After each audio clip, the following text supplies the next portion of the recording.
Au son de la rumba. Au son de la rumba.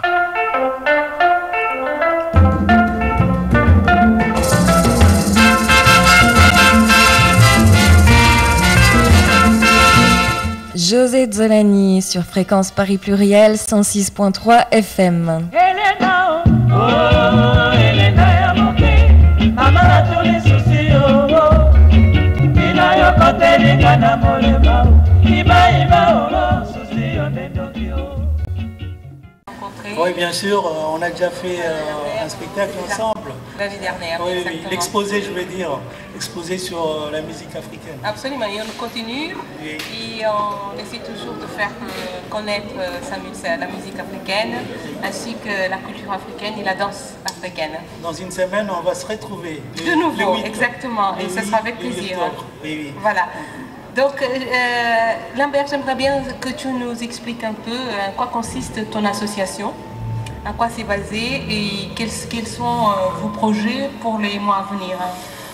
Ok, je me présente Lambert Kilambo Tamboué. Je suis le président de l'association Studio Mobile Gloria. C'est une association qui fait la formation de la danse africaine traditionnelle comme moderne. C'est pour encadrer les jeunes dans la ville où je suis, mais ça ne se limite pas dans... C'est quelle ville? C'est la ville d'Anières. Voilà. La ville d'Anières, ça ne se limite pas à Anières. Il y a des jeunes qui viennent de l'Hexagone pour pouvoir venir apprendre à danser la danse africaine. Comme beaucoup de petits jeunes qui sont nés ici, ils veulent découvrir la culture africaine à travers la danse. C'est la raison pour laquelle nous avons mis en place cette action. Voilà. Est-ce que on peut dire quelques mots parce que le 8 octobre, au PT d'Anières, oui. Il y a quelque chose que vous faites là. Exactement, le 8 octobre, c'est une action qu'on fait tous les ans. Ça s'appelle la mémoire de la musique universelle. C'est-à-dire on parle des origines de la musique africaine et les impacts que cette musique a fait à travers le monde. Donc c'est toute l'histoire de la musique africaine. Et là, le thème de cette année, c'est quoi? Cette année, ce sera la musique africaine sur le pays d'Atlantique. Ah, donc les plusieurs rives de l'Atlantique, parce que l'Afrique est baignée par l'Atlantique, l'Amérique, les Antilles et tout ça. Donc c'est vraiment la culture vraiment africaine universelle, si je comprends bien. Exactement. Donc l'association Studio Mobile Gloria a comme but d'encadrer les jeunes qui sont un peu perdus. Puisqu'ils sont nés dans une autre culture et que parfois la culture de l'origine leur manque. Et je pense que c'est un but utile et plutôt solidaire que cette association existe et qu'elle est utile.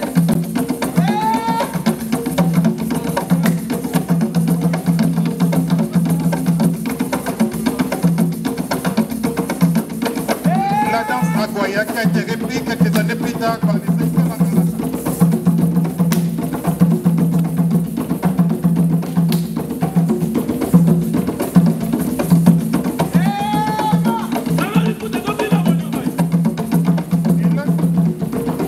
la rumba, la caractéristique de la rumba, vous voyez les déhanchements. Ici, il y avait des femmes devant. Il y a des hanchés là. Ceux qui ont envie de danser, vous pouvez déhancher. Hein. Vous pouvez lever et danser. Vous pouvez déhancher, les filles. Hein. C'est pas les filles, hein. Déhancher. Hein.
comment ça s'appelle, des actions d'intégration parce que, bon, il y a beaucoup d'étrangers qui sont dans les coins où vous êtes installés, Asnières, Gennevilliers, et que vous avez aussi des cours d'alphabétisation pour que les gens qui ont des difficultés pour écrire, pour le français, vous avez des cours d'alphabétisation, des cours de français. Et en même temps, dans le monde d'aujourd'hui, pour chercher du boulot, il faut faire des CV, etc. Et que vous avez aussi de l'initiation, l'initiation à l'informatique. Oui, donc je vais rajouter, comme vous venez de parler de l'alphabétisation, donc nous luttons contre l'illettrisme dans la société, surtout pour des personnes ici de l'Afrique, non seulement de l'Afrique, mais de l'immigration. Ces personnes, ils ont du mal à s'intégrer. C'est la raison pour laquelle nous les aidons à faire des cours de soir, de français, pour pouvoir intégrer notre société française. Voilà, c'est la raison pour laquelle nous avons implanté cette disposition de l'alpha. Lambert, on aimerait bien savoir quels sont vos projets de votre association à l'avenir, les mois qui viennent. Ouais, dans nos tiroirs, il y a pas mal de projets parce que comme nous avons plusieurs divisions au point de vue activité dans l'association, disons du côté musique, nous projetons faire un grand spectacle mélangé, c'est-à-dire la danse traditionnelle, danse moderne, dans une grande salle à Paris. Donc on est en train de préparer ces spectacles qui va avoir lieu certainement, on attend les autorisations, ce sera en 2012. 2012, si tout va bien, on montera sur le Zénith. Donc on fera un grand spectacle avec un grand ballet et puis avec une pièce de théâtre que José fera partie et vous aussi. Probablement. Et il faut savoir aussi, Studio Gloria Mobile, ce n'est pas seulement des activités culturelles, c'est aussi des activités sportives. Cet été, par exemple, ce qu'on appelle communément les stades. Vous dire, qu'est-ce que vous avez fait? C'est-à-dire, nous avons une action aussi qui est la mer aussi, intitulée Rencontre estivale, c'est-à-dire on organise des activités culturelles et sportives en été pour les personnes qui n'ont pas de possibilité d'aller en vacances. Donc on fait un tournoi de football, il y a des spectacles de danse et de musique, il y a aussi les tournois de basket. On fait également des sorties pour les personnes qui n'ont pas la possibilité de sortir de la ville. C'est-à-dire on va vers des plages, on fait des visites guidées à travers Paris, dans des patrimoines de la France pour pouvoir faire découvrir ces personnes qui n'ont pas de moyens, la richesse de la France. Donc j'aimerais aussi vous inviter, venez nombreux le 8 octobre, la semaine prochaine, le week-end prochain, au Petit Théâtre d'Asnières. Au Petit Théâtre d'Asnières, voir et assister à toutes les célébrations de l'association Studio Mobile Gloria. À partir de 14h, je suis sûre que vous serez ravis. Alors, comment on peut faire pour se rendre au Petit Théâtre d'Asnières? Il suffit d'arriver si vous prenez le transport en commun, vous arrivez par métro à la station Gabriel Péri et à partir de Gabriel Péri, vous prenez le bus 175 jusqu'à la mairie d'Asnières et vous demandez le petit théâtre, le centre administratif. C'est à place de la mairie, donc on se perd pas quand on arrive à Asnières, à Gabriel Péri, c'est la ligne 13. Ok, merci Lambert, merci les studios mobiles. Thomas, il a vécu longtemps. En Kiba, il connaît la symbiose entre la musique africaine et cette musique exportée. Il va nous le dire tout de suite. Dans Fadel. Buenas noches pour les amis qui parlent la langue espagnole. Bien, nous remercions vraiment notre frère Lambert de nous avoir donné cette occasion pour venir parler de la mémoire de la musique universelle. Et notre devoir à nous, Africains, notre devoir, c'est de démontrer par les travaux que nous avons réalisés, donc des travaux de musicologie, que nous avons réalisés dans le continent, c'est-à-dire chez nous en Afrique, et en dehors de l'Afrique, c'est-à-dire là où cette musique ancestrale est née et déportée par le biais de la traite négrière et l'esclavage, c'est-à-dire dans les Amériques.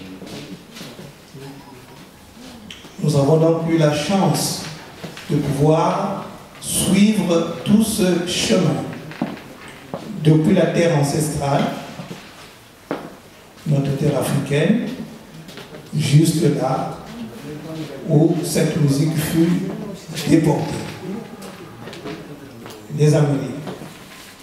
C'est le ngoma, l'instrument qui est fabriqué donc chez nous dans la terre africaine. Donc il y a le ngoma, le tam-tam avec sa membrane. Alors le ngoma, c'est au niveau de l'Afrique centrale. Et puis de l'autre côté de l'Afrique occidentale, nous avons le djembé. Mais pour le thème qui nous intéresse aujourd'hui, la musique de bassin de l'Afrique centrale, qui a été déportée dans les Amériques, donc nous parlons du ngoma. Et à partir de ce ngoma, sont nées aussi les danses. En Congo, ça s'appelait Makinu Mankumba. C'est-à-dire que le nombril, le principe, c'est le nombril de l'homme et le nombril de la femme se rencontrent et se frottent. C'est ça que l'ancêtre congolais avait créé comme danse. Et l'instrument de base, c'était le ngoma, le tam-tam. Je dis bien le ngoma, ce n'est pas le djembé. Là, nous sommes en Afrique centrale. Donc, le ngoma donne la danse de Nkumba.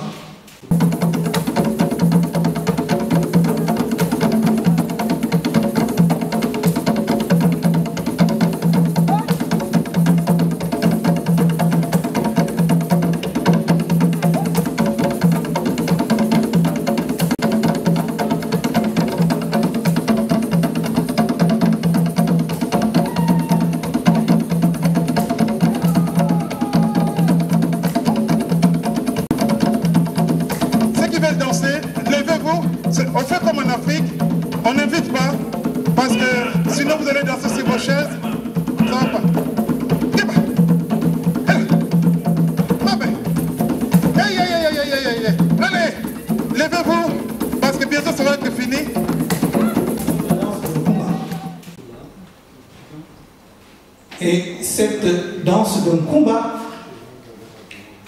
c'est celle-là qui fut déportée lorsque l'esclavage, la traite négrière arrive, et l'esclavage arrive. Donc les Congolais sont pris chez eux. On les déporte dans les continents des Amériques, où ils sont devenus aujourd'hui, comme vous le savez, des Brésiliens, des Cubains, des Africains américains, j'en passe, des Antillais, de tout ça. Mais ce sont des mêmes Congolais. Ce sont des Congolais. Donc, leur musique transportée là-bas, pour rappel, Donc, en guise de conclusion, je dirais ceci, que l'ignorance, mes frères, mes sœurs, mes amis, l'ignorance tue. L'ignorance tue. Et que les savoirs, ça libère. Les savoirs libèrent.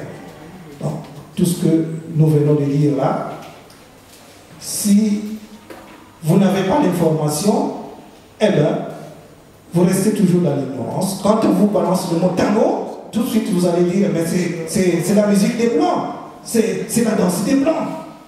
Parce que vous êtes dans l'ignorance.